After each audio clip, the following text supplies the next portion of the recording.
This is the first video that I'm making in a series of videos to explain how to make a server. Now, for simplicity's sake, I'm going to make a Minecraft server because that takes the shortest amount of time to make and maintain, and it is a really good starter for most people. So, I may first want to explain what a server is.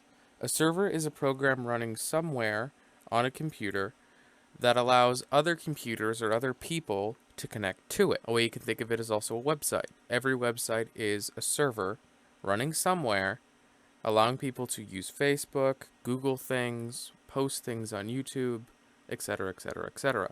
Now, every server needs to talk to the internet.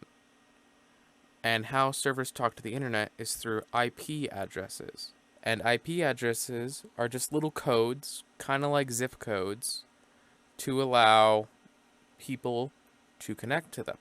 And the easiest way to tell what your computer's IP address is to open the command prompt by typing CMD in your computer and opening command prompt.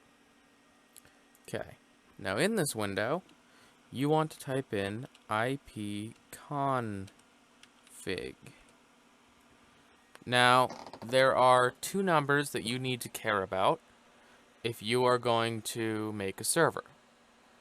Now, I will block out the numbers themselves because you're not supposed to give these numbers out to other people because then they could make servers in your name and you don't want to do that. First is the IPv4 address, which for me has the number you can't see, but it is right beside it.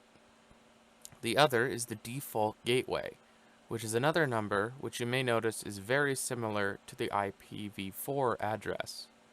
Now, the default gateway is your router. And if you don't know what a router is the thing that you plug your computer into or connect to through the Wi-Fi for your internet needs. But you can use your router as a way to host servers, which is how I'll be describing it in these videos. You want to go to the router login, which is on a web page. And since my router is a Netgear, I want to type in Netgear login.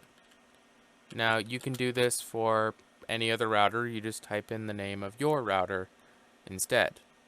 Now, on Netgear routers, the default login is admin and password. And I don't know exactly for other router types. You will need to figure that out. But I have a Netgear, so I will log into my Netgear router. Okay. Now I'm in. Now you have advanced, which is in, and then double advanced, so advanced setup again, and then port forwarding and port triggering. Now, as you can see, I already have a couple servers set up. For example, Minecraft and 2 Garry's Mod and a test one I did in my practice video. Now, I will explain more later, in later videos, but these are your ports. These are the doors and they have very particular numbers. Now, in most cases, they should be the same number. So, for instance, Minecraft's is always 25565, but we'll get back to that later.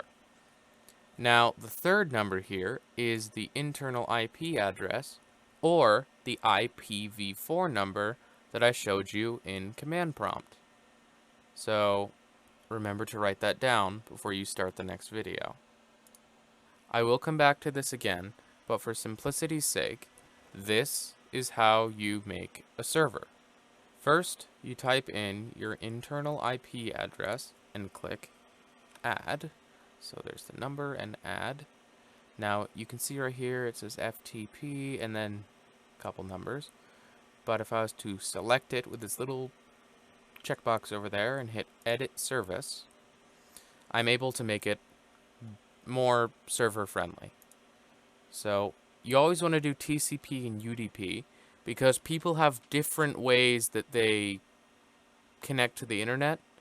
So TCP and UDP just allows everyone into your server. And let's call this testing. And we can leave the ports the same. And apply makes testing an open server on those ports.